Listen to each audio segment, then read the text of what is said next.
ایک ہے کسی کو پکارنا، کسی سے مدد چاہنا، کسی سے کسی کام کے اندر جو ہے کوئی امداد کی خواہش کرنا، جو کہ ہو دنیاوی جو معمولات ہیں، جو عام ہمارے قواعد ہیں، ظاہری مادی اسباب و وسائل کے درجے میں، وہ شرک نہیں ہے۔ میں کسی سے کہتا ہوں مجھے ذرا پانی پلا دو،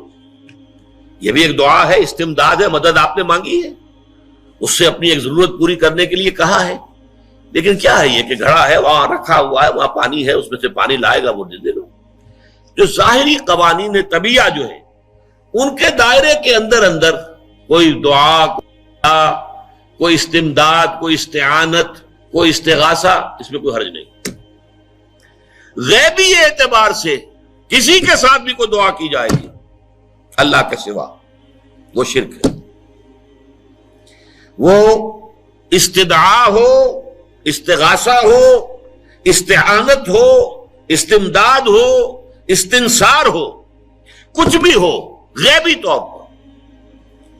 دنیا کے معروف طریقوں میں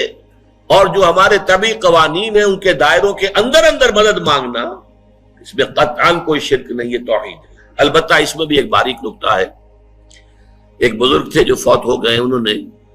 یہ بات مجھے جس طرح سمجھائی تھی وہ آج بھی میں ان کا مشکور ہوں کہ دنیا میں عام قاعدے قانون کے تحت بھی کسی سے کچھ کہنا کہ بھائی میرا یہ کام آپ کر دیجئے، آپ کر سکتے ہیں، ایک دفعہ کہنا جائز ہے، دوسری مرتبہ یاد دلا دینا کہ شاید بھول گئے، وہ بھی جائز ہے، تیسری مرتبہ کہنا شرک ہو جائے گا۔ تم نے یہ سمجھا ہے کہ تمہارا کام یہی کر سکتا ہے، کام کرنے والا تو اللہ ہے۔ لا فاعل فی الحقیقت ولا مؤثر الا اللہ، حضور نے فرمایا کہ اگر تمہیں جوتا باندھنے کا تسمہ درکار ہو تب بھی اللہ سے مانگو، کسی کے سامنے سوال کا جو ہاتھ جو ہے وہ دراز نہ کرو۔ اللہ نے تمہیں ایک عزت نفس دی ہے، اس عزت نفس کو دھیلا نہ بناؤ، کسی کے سامنے جو ہے اپنا ہاتھ پھیلا دینا، اپنی عزت نفس جو ہے اس کو ختم کر دینا ہے، مت مانگو کسی سے کچھ۔ لیکن یہ کہ ٹھیک ہے دنیا میں کام چلتا ہے۔ حضور کا شکی شان تو یہ تھی کہ اگر آپ سواری پر ہوتے تھے اور آپ کی چھڑی گر گئی تو سواری کو بٹھا کے اس سے اتر کر چھڑی خود اٹھاتے تھے، آپ کسی اپنے ساتھی سے یہ نہیں کہتے تھے کہ میری چھڑی پکڑا دو گے۔ آپ کی تو غیرت کا عالم جو ہے وہ بہت بلند تھا، بہت بلند تھا، بہت بلند تھا۔ لیکن دنیاوی عام طریقے سے یہ کہ ٹھیک ہے بھئی آپ ایک کام ہے آپ کر سکتے ہیں، یہ کر دیجیے، اسے کہہ دیا ٹھیک ہے میں کروں گا، پھر بھول گیا یا کچھ اور ہوا،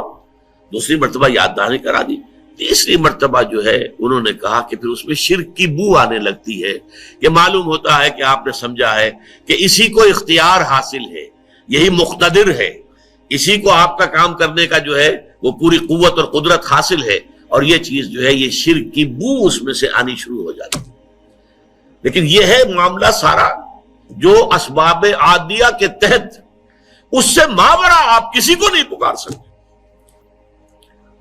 دیکھیے سب سے بات نکتے کی بتا دوں آپ کو، فرشتے کو تو ہم مانتے ہیں نا،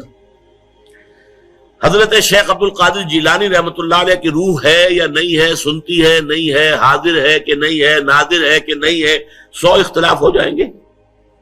اختلافات کی تو گنجائش ہے نا۔ فرشتہ ہے یا نہیں ہے، وہ تو فرشتہ تو ہے، آپ کے دونوں کندھوں پہ بیٹھا ہوا ہے، کرامن کاتبین ہے کہ نہیں ہے، یرسل علیکم حفظہ، آپ کے جو باڈی گارڈ اللہ فرشتہ نہیں بھیجتا، لیکن آپ فرشتے سے بھی نہیں کہہ سکتے کہ میرا یہ کام کرو۔ فرشتے کے وجود پہ تو کوئی شک نہیں ہے، یا جبرائیل میرا یہ کام کرو، قطعاً نہیں، غلط، شرک۔ لا تدعو مع اللہ احدا، اللہ کے سوا پکارنا کسی کو نہیں ہے، دعا کسی سے نہیں ہے، استغاثہ کسی کا نہیں ہے، استعانت کسی سے نہیں ہے، استمداد کسی سے نہیں ہے، استنصار کسی سے نہیں ہے سوائے اللہ۔